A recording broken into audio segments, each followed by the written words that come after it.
Good morning, Paul. Nice to speak to you.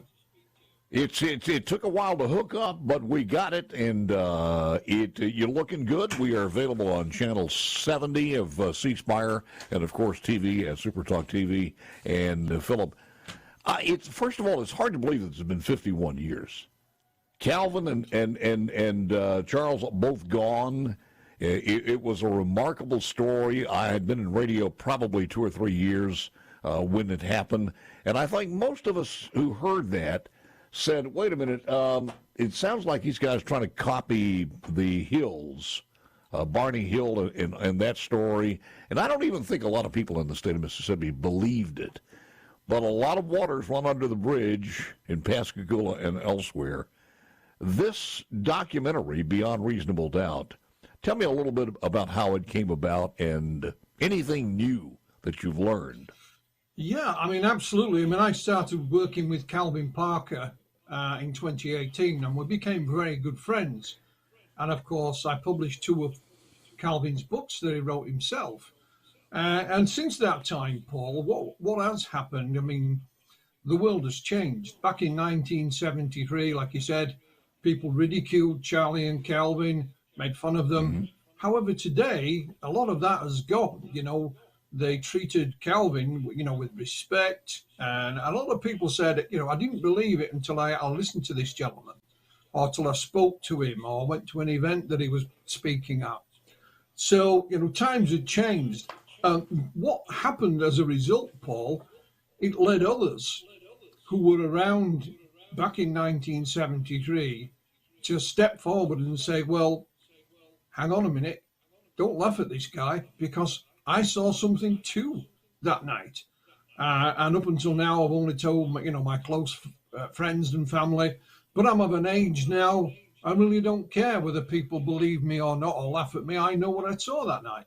And this continued, Paul. So the new book, Beyond Reasonable Doubt, has the testimony from all these people, some of whom was on the river that night. To remember, Charlie and Calvin were fishing on the Pascagoula when they had this close encounter. So, for example, when a chap called Mr. Anderson, he was driving over the bridge, because this is right next to Highway 90, and he said, I saw this blue thing, Philip, down below me. So he was looking down on it as he's driving across the bridge. He said it was so low, I thought it was going to crash. And of course, that was approximately the location of where Charlie and Calvin were fishing. And he says the next day, I went to visit an aunt who lived down by the river, and she said to me, you'll never guess what I saw last night. And he said, well, I think I might have done, because I saw it too. And then we had Mr. Lewis Lee. He was on the other side of the river that night, but he was working in the shipyard. He was a crane operator. And he says, Philip, as soon as I got in my cab on the crane, which was about 10 or 12 feet off the ground, I could see this thing out across the river. So not, high in the sky, a long distance away, literally out across the river. And he said, I've never seen anything like it in my life. And these are just 2 examples of Paul that people, myself and Dr. Irina Scott, have interviewed, and there are lots more. The book is called Beyond a Reasonable Doubt, and there's a lot of things in here that that turns you as a disbeliever to a believer. That these guys are not joking. If they could come up with this, they have practiced what each one's going to say over and over again, and they're pretty darn good at what they do as 2 old country boys. But when you take the one thing, if you had to just take one thing, Philip, and you say, okay, I'm gonna base the book Beyond a Reasonable Doubt on this one thing, what would it be that you say that it's just too hard to believe that they're lying? Well, you go back to the 19 question of October the 11th, 1973. They had this incredible encounter. And originally they decided, we're not going to tell anybody. They'll think we're nuts. Calvin was about to get married. He was only 18. He was worried what would happen. But on their way home, they had a change of heart. So they pulled into a local store and used the payphone. First of all, they phoned Keesler Air Force Base, and they said, we're not interested. Ring your local authorities. So they did. And they ended up in Jackson County Sheriff's Department with Sheriff Fred Diamond and several deputies. They were interviewed both separately, and we have one of those recordings. We have Charlie Hickson being interviewed. Then they were put in a room on their own. The deputy said, "I'm just going to get some coffee." Unbeknownst to Charlie and Calvin, in the desk next to them was a tape recorder playing. So the deputy came back 5 or 6 minutes later, took something out of this desk. They didn't know what it was. And of course, it was a tape. And they played it back. And the deputy thought, "We'll have them now. They'll be laughing and joking." But of course they weren't. I mean, literally, Calvin was crawling up the walls. And it was that secret recording that convinced Sheriff Fred Diamond and the others that something had happened to these two gentlemen. Yeah. And they said, if these guys are acting, then they ought to be in Hollywood. And they made it quite clear as well from the beginning, if you guys are pulling a stunt here and we found out, you're going to be looking at jail time, you know? So the secret tape is a great part of the evidence I would allow anyone to listen to and say, this is what changed law enforcement's mind. And it's a piece of great evidence. Philip, that's what I would point to me, because they didn't rehearse this, they didn't know this, and I don't think they knew that they were being recorded at all. And it was pure fright, fear. First of all, having some doubts whether they should have brought this up or not. And it was kind of crazy at that particular time, not knowing exactly what they were getting themselves into. And like you said, the young woman was getting married, and all of this was kind of out the door. Doesn't what happened to them as far as the examination kind of fit some other abductions that were in the history that we talked about? Not exactly. I mean, there are similarities. You mentioned Betty and Barney Hill. That happened in New Hampshire in 1961. But, they didn't go public until many years later. And so there are similarities, but it's not the same. One of the things that stands out, Paul, is that during this encounter with these three strange creatures, and I'm cutting a long story short here, Charlie Hickson said, when they got a hold of my arm, I felt them like a prick on my arm. Calvin said while he was on board this thing, he was examined and his shoes and socks were taken off and they put something in his foot and it hurt. So when I started working with Calvin, I said to him, "Do you have any photographs, Calvin, or documents?" He said, "No, I lost it all in Hurricane Katrina." So one of my jobs was to set out and look for any documentation. Now, Dr. J. Allen Hynek, the man who invented the phrase close encounters, went down to Pascagoula at the time, and he was convinced. Now, he set up the Center for UFO Studies, which is still going, so I contacted them. They sent me a file. In this file, Paul, is a one-page typewritten document, and it's October the 13th, 1973, so it's 2 days afterwards. And it describes both men stripping down to their shorts, and they're being given a quick examination. And the gentleman who did this was Dr. James Harder. He was on site as well. And he said he found, in inverted commas, puncture wounds in Charles Hickson's arm and Calvin Parker's foot, exactly where both men had originally said, "We felt this thing in my arm and this thing in my foot." About a year later, we also discovered the photographs that went with this document. So Dr. Harder had examined both guys and he took photographs of these minor injuries as well. So you have the two gentlemen saying, "We had these pricks in our arm and in our foot." You then had the document describing them, and then you have the photographs as well. Yeah. And they're published in the book for the first time. I want to continue this. We've got a quick break coming up with Philip Mantle, who is author, publisher of Beyond Reasonable Doubt. But, Philip, they never found any through X-rays, other than the puncture wounds, they never found anything implanted, like a capsule or anything, or chip. No. They went to the Singing River Hospital the next day, and then nothing. I got you. We'll talk more with Philip Mantle coming up Friday. Let me get back with Philip And as I do this, let me read this story. This is a current story. Passenger on a flight from LaGuardia Airport, New York City, has captured video footage of a mysterious flying cylinder she believes could be a UFO, prompting her to email the FAA about the potential safety hazard. The passenger is Michelle Reyes, and Michelle says other people on the flight saw it. I see a picture of it. Looks like a big cigar. UFO Network Mutual, the Mutual UFO Network review determined it was traveling at about 2,500 feet, relatively close to the plane. They ruled out the possibility of being a drone. It was not a helicopter. It was not a military aircraft. Thomas Workman, the expert, said the object's unusual round shape and location near a major commercial flight path makes it an intriguing figure and warrants further investigation. You know, Lance and I were talking, Philip, off the air. I said, if we did this interview back in 1973, a lot of things would be different. Technology today, you are sitting where in London or England right now? I'm in the north of England, 200 miles north of London. And your video and your audio is as clear as it was next door. It's just absolutely amazing of all the technology we have now on TV and radio. All of that said, do we have any technology to find out if these are real or not? We haven't progressed in that manner, or have we? Well, no, absolutely not. I mean, a lot of this evidence is circumstantial, but as I pointed out, eyewitness testimony is still admissible in a court of law. Both UK and the US, for example, in recent years, several well-known figures have gone to jail because of cases of sexual nature, most of the evidence of which was historical from 30, 40, 50 years ago. But it was accepted in a court of law, and these men have gone to jail, and rightfully so.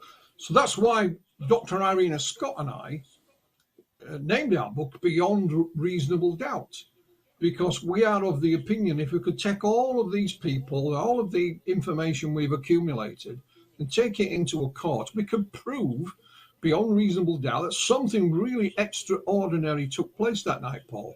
Exactly what would be open to debate, but something totally unique happened that night to these gentlemen and others in and around the area.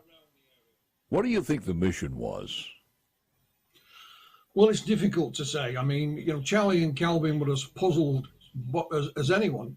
There was a big age gap between them. Calvin was 18, Charlie was 42. Mm-hmm. Charlie thought that something big was going to happen, that these creatures would come back, and it would be very beneficial to every living being on this planet, and he was going to be part of it.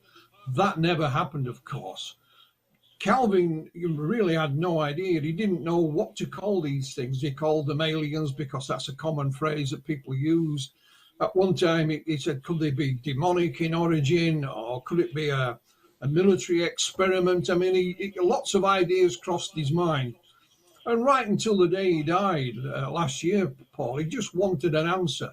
If I could have provided him with one that fit all the pieces of the puzzle, he'd have died a very happy man. But unfortunately, I couldn't. You don't think they were continuing the puncture wounds? I want to go back to that. Was it a one-time a sample taken and not so much the implanting of some sophisticated equipment to get data over a long period of time?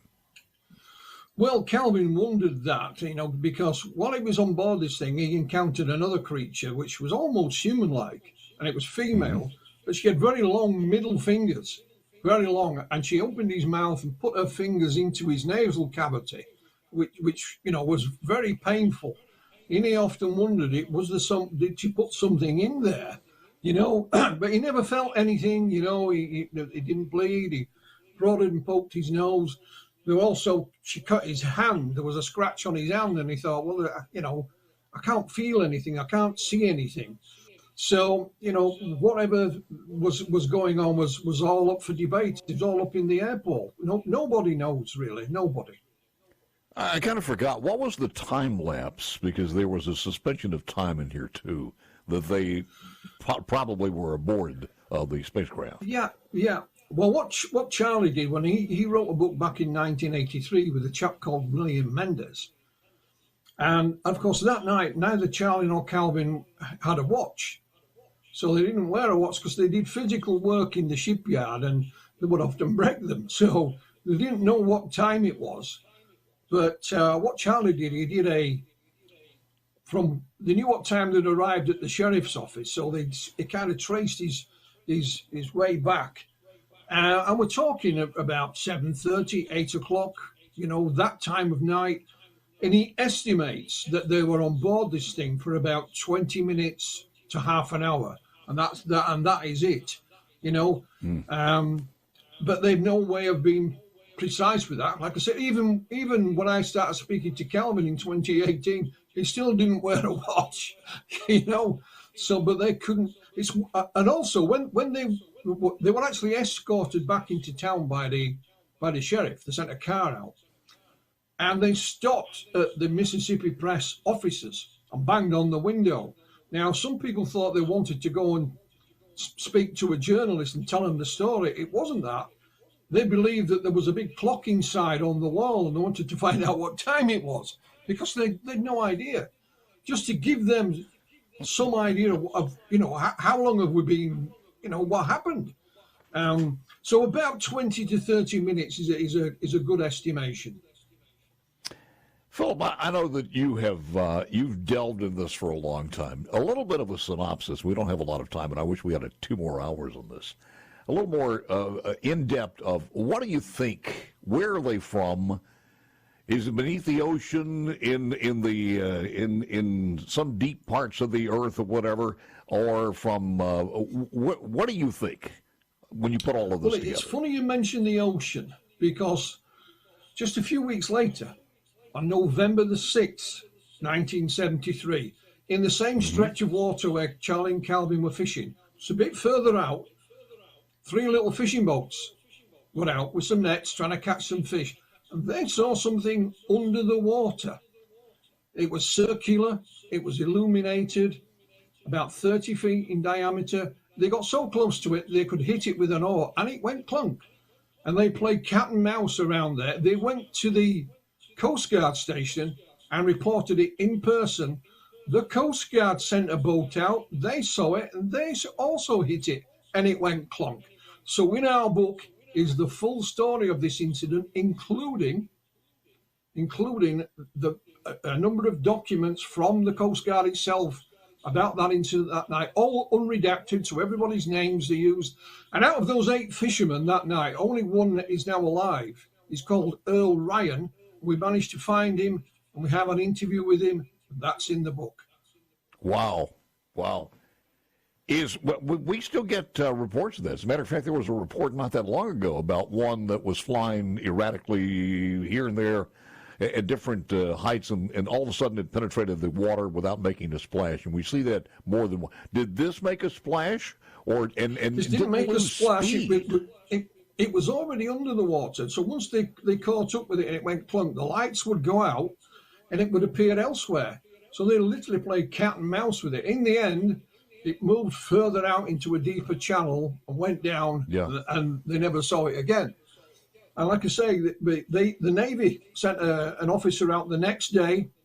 And Mr. Ryan thought the Navy man was a bit stupid. He said, "Show me where you saw it." He said, "Well, it was there. There's nothing to see. It's just the water, But nonetheless, it was taken so serious that the Navy did send an officer out to investigate, and it would be revealing to find out what they made of it behind closed doors. But we've not managed that as yet. But we do have all the Coast Guard documents in full in the book. Well, there are a lot of people who want to check off as is something that, is being developed in Area 51 or maybe, God forbid, from another adversarial country. But when you start putting physics in here, you can't have displacement. You got to have displacement of water. We don't have any inventions that can do that, or gravity itself and a mode of transportation. So all of these things just kind of make you believe that something is going on. And I think we have more people who believe it today than ever before, even with the difficulty of verifying it now because of things like drones. Your final thoughts, sir? Yeah, I mean, again, Charlie and Calvin were telling the truth. They experienced something really bizarre that night. We've done Yeah. our best to document it, and it's all there in the book. And we allow the reader to be judge and jury, Paul. We don't come to any definitive conclusion other than these guys were telling the truth. And here's all this other information. Make up your own mind. And the book is called Beyond Reasonable Doubt and is available on Amazon everywhere else, I would imagine. Absolutely. Thank you very much. You got it. Thank you, Philip. Appreciate it very, very much. Great interview. Enjoyed it. Author and publisher of Beyond Reasonable Doubt. You got it. Philip Mantle, grab the book. I think you will enjoy it, and especially me.